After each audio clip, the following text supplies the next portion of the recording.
Good afternoon.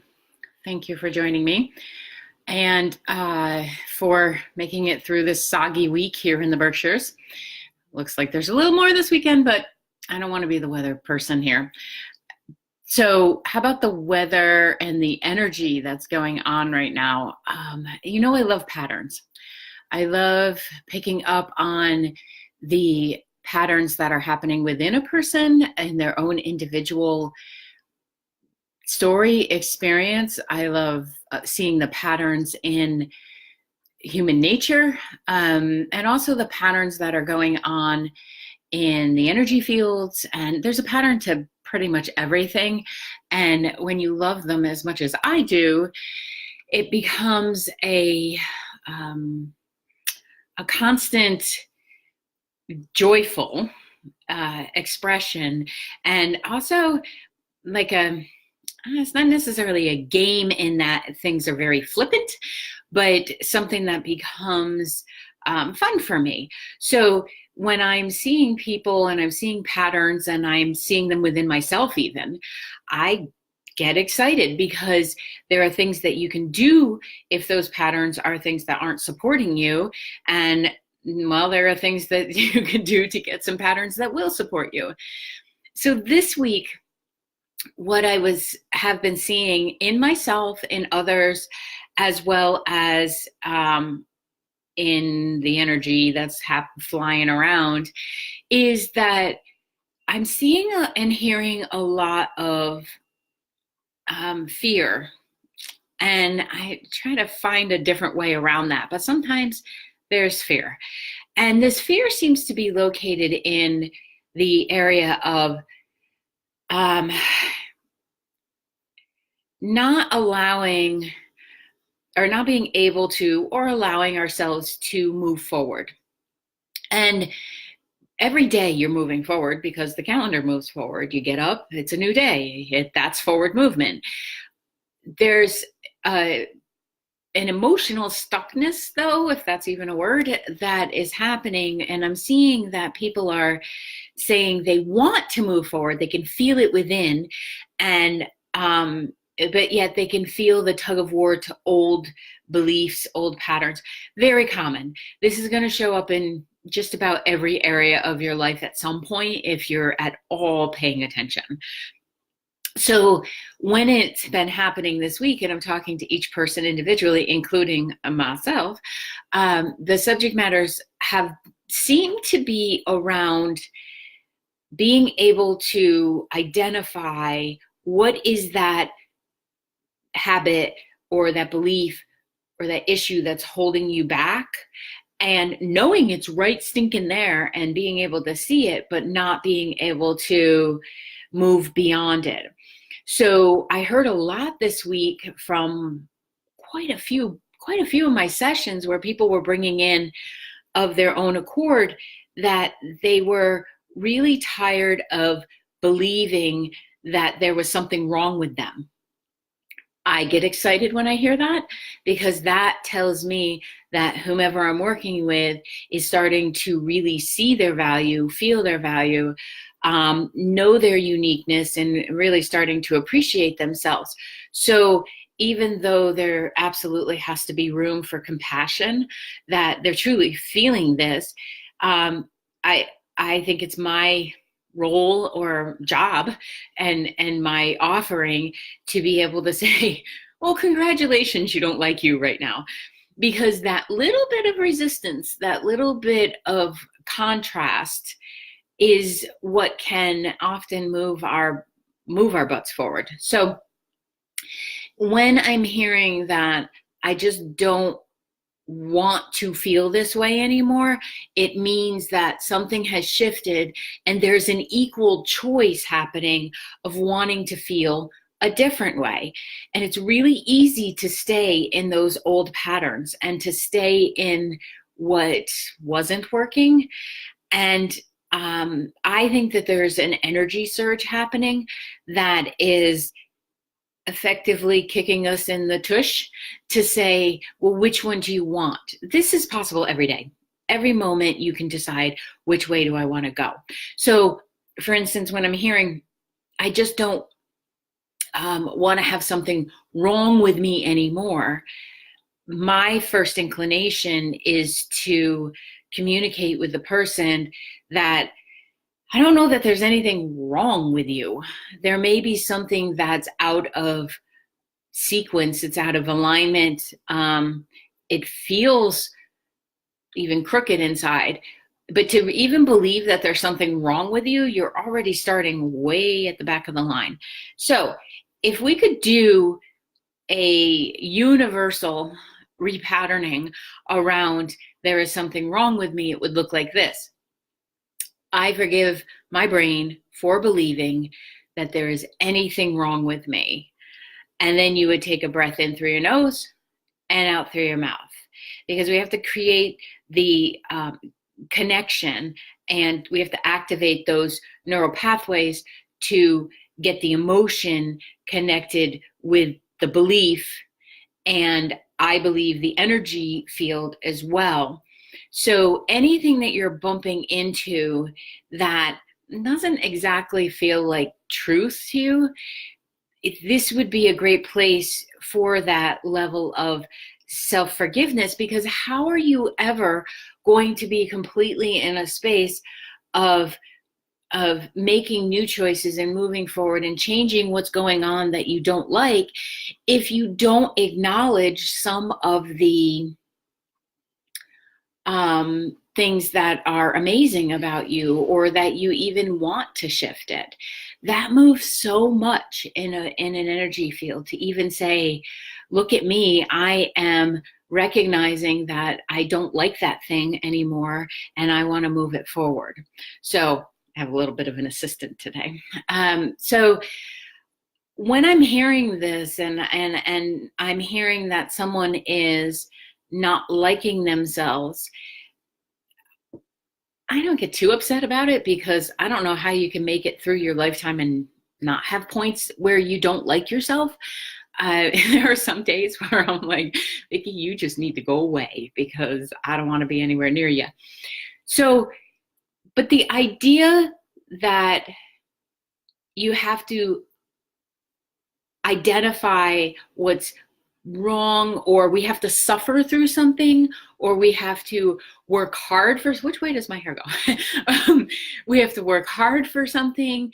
It's just so archaic. It's an old paradigm. It's an old energy message that's not working anymore, and it's not resonating within us. And I think that's why people are coming up with this. So what have you been challenged with this week? Like, what are you bumping into? I'll tell you for myself, as I train for this race in June, the mental prospect that goes and process that goes with preparing yourself to run any distance, take on any physical challenge, is as equal to, and sometimes greater than, the physical element, because I think our bodies can do a lot more than we give them credit for, and our head gets in the way. So this week, as I was running, my hamstring was absolutely on fire, and I just got so frustrated, and I got mad, and I started crying, and I was like, why do I have to hurt in order to feel good? And then I was like, I think that's some of the energy push that's going on. Certainly I learn a lot from my clients, so there was some of that stuff happening. And I decided that, well, yes, my hamstring does hurt, but I'm doing everything physically I can to help it be in good enough shape to limp me along the line. I don't have to fall into there's something inherently wrong with me so that I can beat myself up with that. We all have something, and I wonder what yours is. And you do not have to share with anyone, because a lot of the times when we're sharing, it gets blown out of proportion. So if you bump into this week, and well, first of all, know that there's an energy push that's happening that can contribute to, we'll call it self-doubt. So if there's already a challenge on board with that, you may be experiencing an increased amount of frustration. And part of all this happening, I think, is also to help us decide, are are we going to give ourselves permission to be happy?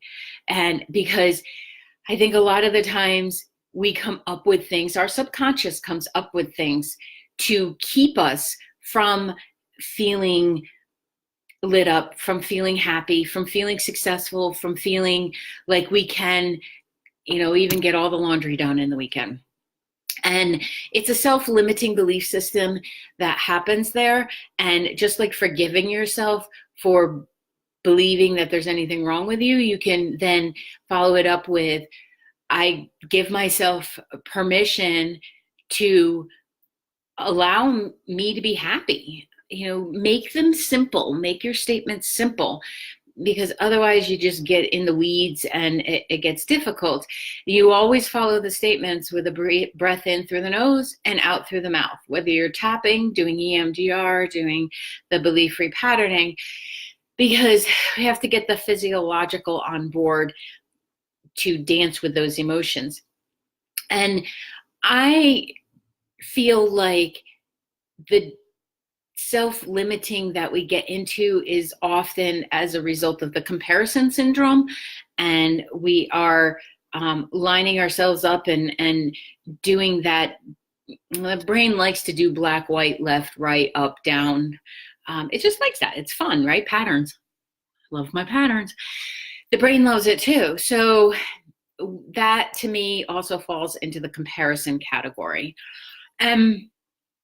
If you can catch your brain going out to do the comparison, whether it's in you're comparing yourself and you're putting yourself above someone, or you're comparing and you're putting yourself below, it does not matter. Neither one is cool. So when that happens, self-doubt is like knocking on the door right behind it. So if you can catch yourself in the comparison place, you can prevent the doubt from really seeping in. And if you can do that, you can counter that message of this needs to be hard, or I have to suffer, or there's always been something wrong with me, there will always be something wrong with me. Because I just don't believe that. On a soul level, I don't believe that that's where we naturally operate from. I know it's in the human condition.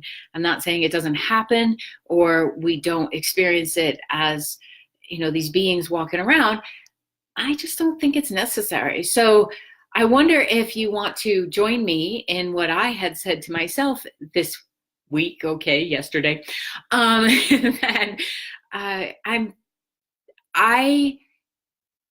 we'll make it a statement.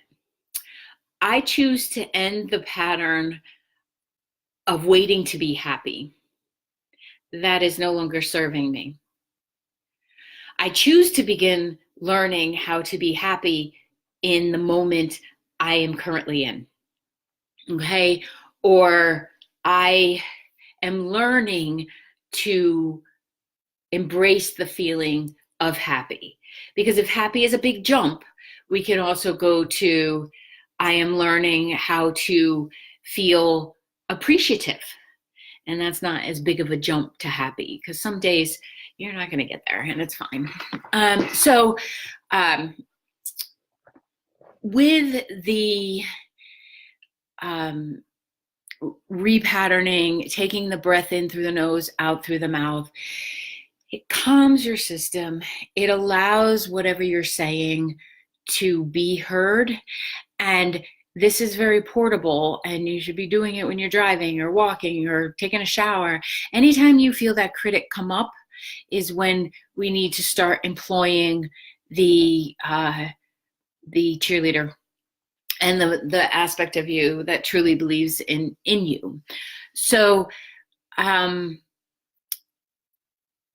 if you're waiting to be happy, just going to let you know that you're going to croak, and we all are. And the process and the agreement to wait to be happy means we're jipping whatever time we can have on this old idea that it's just not okay to be appreciative.